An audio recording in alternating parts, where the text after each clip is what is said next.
En química, casi siempre lo que vamos a usar va a ser molar, pero podemos utilizar estas otras concentraciones a veces. Y bueno, en la vida cotidiana las encontramos con mucha frecuencia. Entonces, ¿qué es lo que tenemos que saber sobre las concentraciones porcentuales? Acuérdense que el porciento siempre se refiere a 100.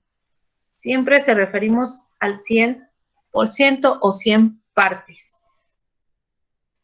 Cuando hablamos de el porcentaje masa-volumen, estamos hablando de una expresión que tiene que ver con la masa del soluto. Aquí volvemos al concepto de soluto y disolución.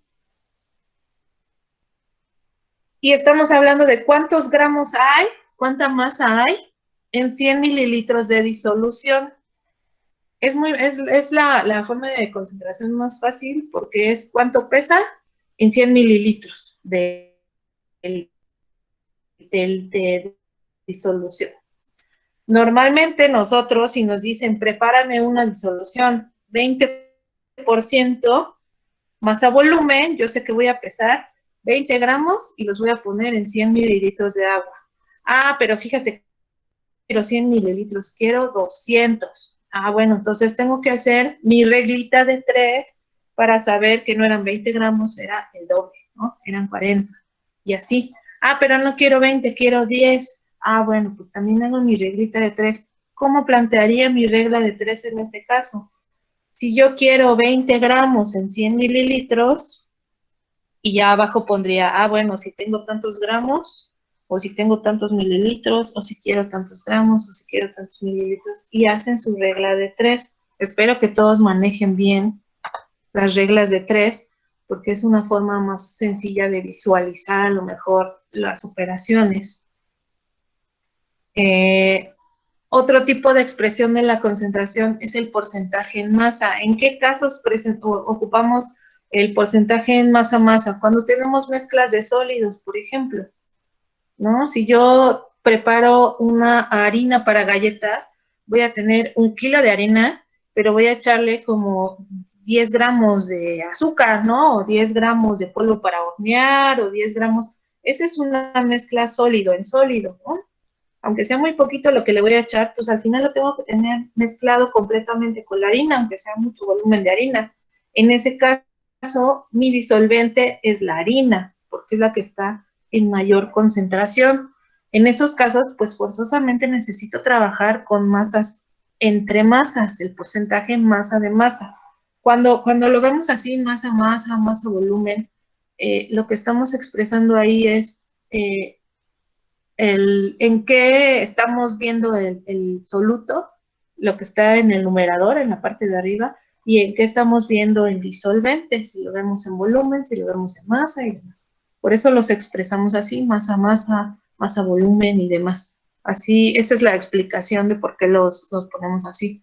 Entonces, también podemos ocupar masa utilizando solutos, por ejemplo, en este caso, una disolución de hidróxido de sodio en agua.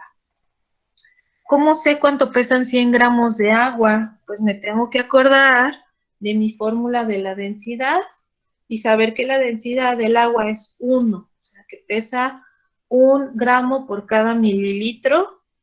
Eso quiere decir que 100 gramos son 100 mililitros. ¿Ah? Puedo hacer la operación a la inversa, ¿no? Tengo tanto volumen, ¿cuánto pesa? Nada más tienen que tener clarísimo cuál es la fórmula de la densidad que ya vimos.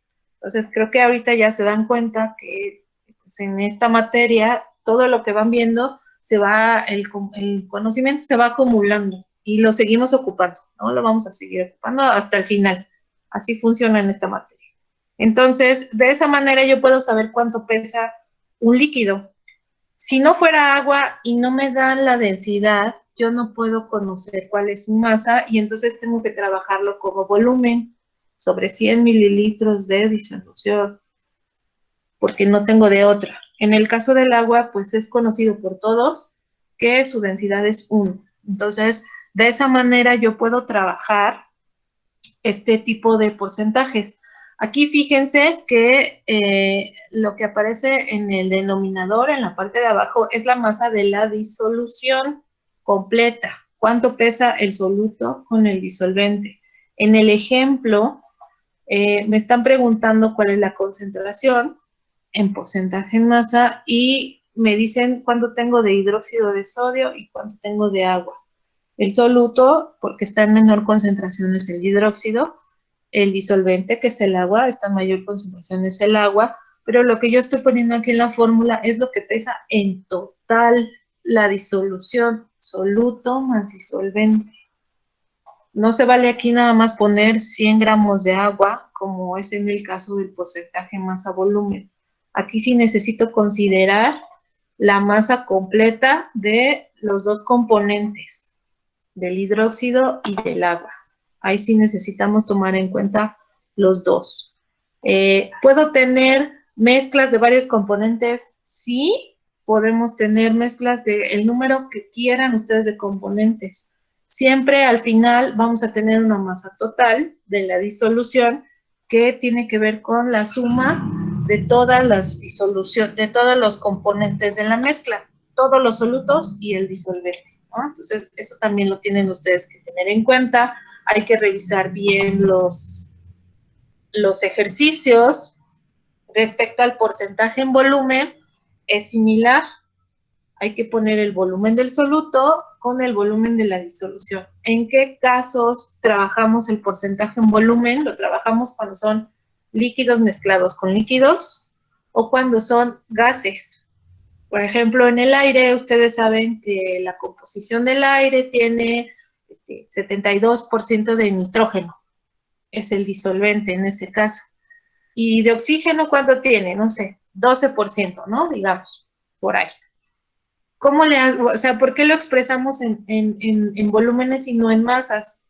Pues porque los gases normalmente trabajamos volúmenes, porque la masa de los gases es despreciable. Ya lo vimos en la teoría de los gases. ¿Por qué es despreciable? Pues porque hay mucho espacio entre ellos, no hay nada y demás, ¿no? Entonces, los gases y los líquidos los podemos manejar en porcentaje en volumen.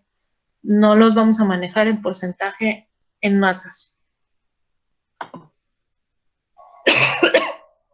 Las partes por millón y las partes por billón normalmente las utilizamos para expresar las concentraciones de los contaminantes. Cuando hay una concentración muy pequeña, mínima, disuelta en concentración, en un disolvente muy grande. Se han fijado que los contaminantes, que ya también hemos visto algo de eso, se expresan en partes por millón, ¿no? ¿Por qué? Porque en un volumen dado de aire hay poquitas partículas, poquitas moléculas de ese contaminante, muy poquitas, respecto a el volumen total. Entonces, ese tipo de cosas, normalmente los contaminantes las expresamos en partes por millón y si son más pequeñas las concentraciones, en partes por billón. Aquí lo que sí se tienen que fijar es que estamos hablando de masa del soluto en miligramos, o sea, en un kilo de pescado tengo 2 miligramos de mercurio, ¿no? Hay que poner atención en las unidades. Las unidades de la disolución son en kilogramos, las del soluto son en miligramos, para que cuando tengan problemas de esos, fíjense bien siempre en las unidades. Aquí manejamos el mercurio porque, si se acuerdan, el mercurio es un metal pesado, se acumula en el cuerpo, es sumamente tóxico. Entonces, parte de los controles que se hacen en los alimentos es ver que no tengan exceso de metales pesados, entre ellos el mercurio. Entonces, revisen bien cómo son los cálculos en los ejemplos. Aquí está la fórmula, que es la que ustedes básicamente tendrían que anotar: miligramos por litro de disolución o miligramos por kilo de disolución. Aquí hay más ejemplos. Ya estos ejemplos se está haciendo una combinación de concentraciones porcentuales, ya estamos metiendo densidad, concentraciones molares, para calcular partes por millón, por ejemplo, ¿no? se pueden hacer todas estas relaciones entre las diferentes concentraciones y los diferentes cálculos, porque en teoría ustedes ya están listos para poder manejar este tipo de problemas.